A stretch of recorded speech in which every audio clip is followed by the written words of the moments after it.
Grill 'em, fry 'em, stick 'em in a stew. The possibilities are endless.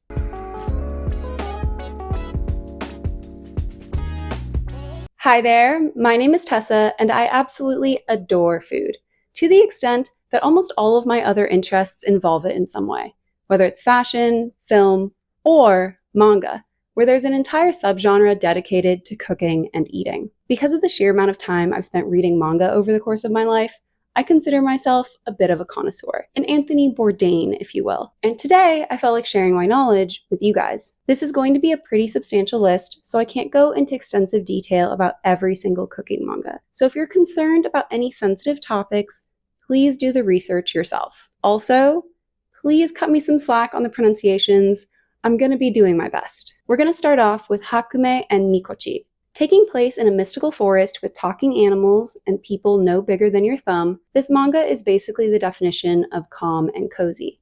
With some chapters being dedicated to activities that you might consider mundane, like getting a haircut, mailing a letter, going to the library, or buying furniture, it shows you how to appreciate the little moments in life and find joy in doing nothing. The main characters are roommates Hakumei and Mikochi, and since the manga doesn't make it clear if they're lovers or just friends, you'll have to decide for yourself. Regardless, it's a really beautiful relationship that reminds me a lot of Frog and Toad. Although food isn't the sole focus of the series, it does make a lot of appearances because Hakumei loves to eat and Mikochi loves to cook. And while it's mostly home-style dishes, it is really fun to see them play around with ingredients that are so much bigger than they are.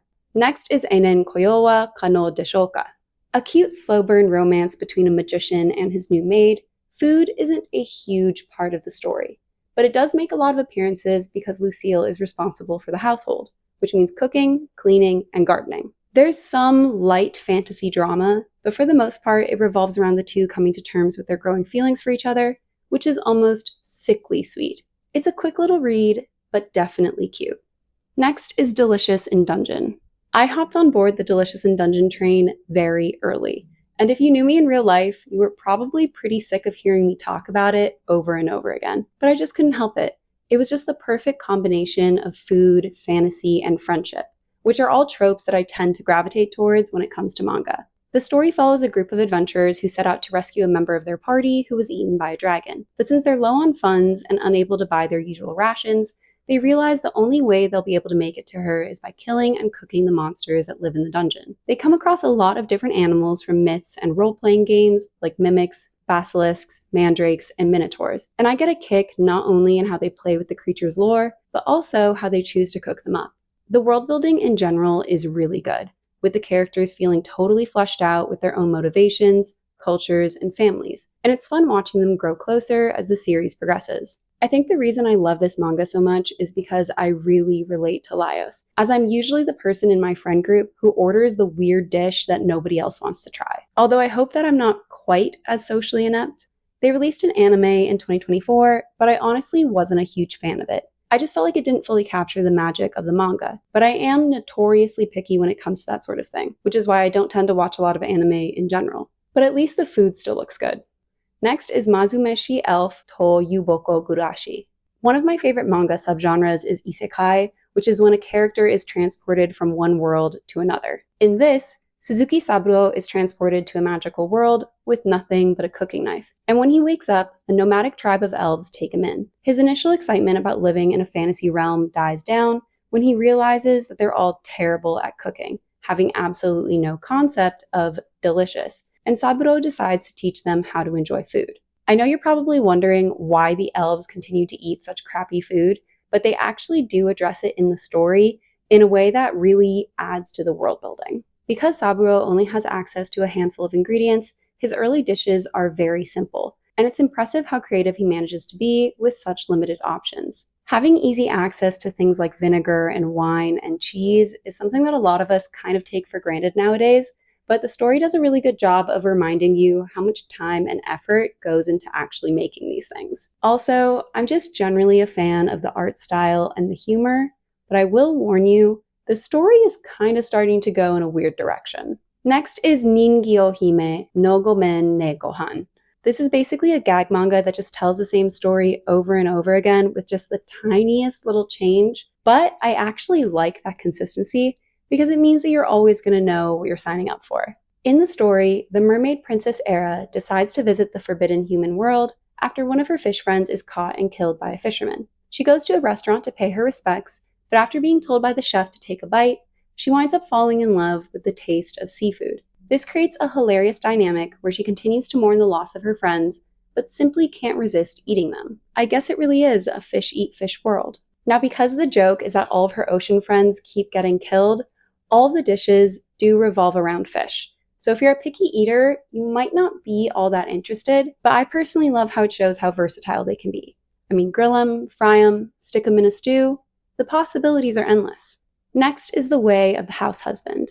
Another manga that is driven more by humor than it is plot, the story follows a former Yakuza boss who has since left the life of crime to become a house husband. He's still just as intense as ever though, giving 110% to everything he does, whether it's shopping at the grocery store, making a bento for his wife, or cleaning his apartment. And a recurring joke is how his gangster-like appearance and behavior causes misunderstandings, like asking about white powder when he just means all-purpose flour. On the occasions he cooks, he'll usually whip out some piece of advice, although the other characters will usually fail at understanding it. And although he's definitely skilled in the kitchen, I like that he usually cooks pretty simple dishes. I find it really refreshing to see a male character who fully understands and appreciates all of the hard work that goes into making a house a home, and at no point do they ever look down on traditionally feminine activities. There's both an anime and a live-action series, but I prefer the anime. It pulls off the ridiculousness a lot better, and it's so fast-paced, you can probably finish the whole thing in a single day. Next is Yakitate, Japan. One of the first cooking manga that I ever read, the title has a double meaning, with Japan not only referring to the country, but also referencing the Japanese word for bread, which is the main food in the series. The story revolves around teenager Kazuma Azuma, who is determined to create a national bread for Japan, the same way that France has the baguette, India has naan, and Italy has ciabatta. He heads to Tokyo and starts working for a famous bakery, where he meets other bakers that he has to compete against. Sadly, as delicious as they looked, a lot of the dishes could never exist in real life, so don't get your hopes up. But there were a few, like the rice cooker bread that they gave recipes for, so you could make them at home. Although there were a handful of silly moments early on, as the series progressed, things went totally off the rails, with more and more characters developing bizarre superpowers, and some of them even getting transformed into inanimate objects. Thankfully, the anime ended before things got too crazy, so if you don't want to deal with too much nonsense, that's probably the way to go. Because even as a fan, I've only read the whole thing from start to finish a single time. Back in the 2000s when this was published, Japan didn't really have a style of bread that was known worldwide. They were really associated with rice or ramen. But in more recent years, milk bread has definitely taken the world by storm. So I guess Kazuma finally got his dream. Next is Otherworldly Izakaya Nobu. The series starts off by introducing the world of Etheria, an old-timey kingdom with vaguely German roots. Izakaya Nobu is a hidden gem which serves dishes that the residents find unusual, but also irresistible. And we discover that the restaurant and its staff are actually from Kyoto. And because of some undetermined magic, they're able to pass through both worlds as they wish. Because Nobu is an izakaya, most of the dishes are what you would expect from that sort of establishment, meaning sashimi, yakitori, and tempura. Don't expect to be told how to make these dishes, as the bigger focus is on the patrons and how these unexpected foods impact their lives, creating a trickle-down effect that slowly changes the way the kingdom functions. It's actually really cool. There's also a spin-off written by the same author called Otherworldly Izakaya Gen, which takes place in a different country, but still in the same universe. And some of the characters even appear in both versions. I don't find it as interesting as Nobu in regard to world building and character development, but it does cover different dishes in the main series. So between the two, you have hours of food-fueled reading ahead of you. Next is Old Knight in the Frontier. Renowned for his skills in battle, the legendary knight, Bard Rowan, has served the royal family for most of his life. Now an old man, he decides to go on one final journey to see and eat all the things he never got to in the past. And when all that is said and done,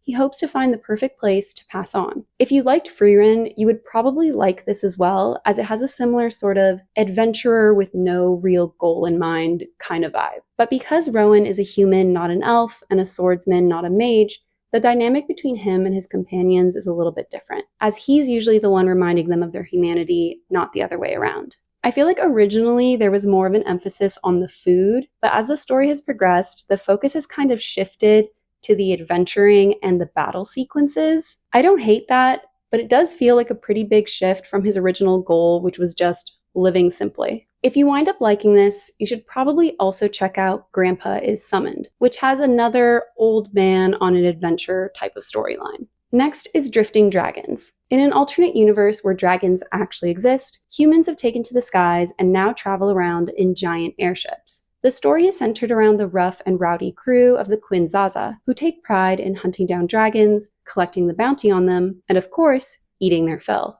While food makes frequent appearances, the story is more focused around humanity's relationship with dragons, as well as the crew's various adventures, which are so constant, they almost never have time to relax. The artwork is absolutely beautiful, looking like something straight out of a Studio Ghibli movie. And I really love how they play around with the dragons' designs to show all the different variations within the species. Some are big, some are small, some look like birds, others look like squid, some are docile, others are hostile. Not that I blame them, considering they're literally being hunted down in droves. Now, admittedly, some of the hunting sequences can be a little tough to stomach, so if that's something that you're sensitive about, I'd probably recommend steering clear, but as someone who grew up catching and gutting fish, it doesn't really faze me. Drifting Dragons also got an anime adaptation, but I absolutely hated it. Something about the art style just did not work for me. It was almost laggy, like a really old video game. The Apothecary Diaries. Based on a light novel, there are actually 2 versions of the Apothecary Diaries for some bizarre reason. One is a more faithful adaptation of the source material and spends more time fleshing out the characters' relationships, while the other has more fun with the mysteries and, in my opinion, has slightly more appealing art. Everyone has their own preferences, but for me, I prefer the pretty one, which is also the reference for the popular anime. Set in a fictional country loosely based on Imperial China, the story follows Mao Mao, a young girl who is kidnapped and sold as a servant in the emperor's palace. The daughter of an apothecary in the red light district, she has a lot of knowledge about ailments and medicines, and through sheer happenstance, she becomes involved with the various mysteries plaguing the royal court, some of which put her directly in harm's way. And you might start reading the Apothecary Diaries for the food, but you'll stay for Mao Mao's personality and her banter with Jinchi.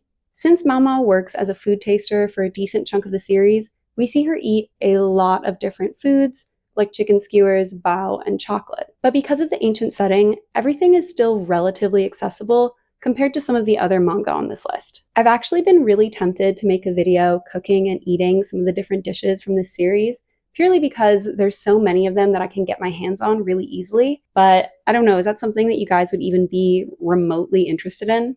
Next is A Bride Story. Taking place in Central Asia during the late 1800s, the series follows several brides across the region, highlighting the similarities and differences in their respective customs. Those by the sea spend their days swimming and fishing, while the ones living on the steppes race horses and hunt with eagles. Food isn't the central focus of the story, but because of the cultures being depicted, it does still have a lot of importance, so you'll usually see it somewhere in the background. The manga also touches on the political climate at the time, like the infighting between the different villages, the role of marriage when it comes to alliances, as well as the advances of the Russian army. The manga acknowledges the different roles men and women played back in those days, but with nuance and care. And no 2 characters or relationships are exactly alike. So you'll definitely find yourself rooting more for some couples than others. Because of the amount of research involved, the story is moving at a glacial pace, but I promise it's well worth the wait.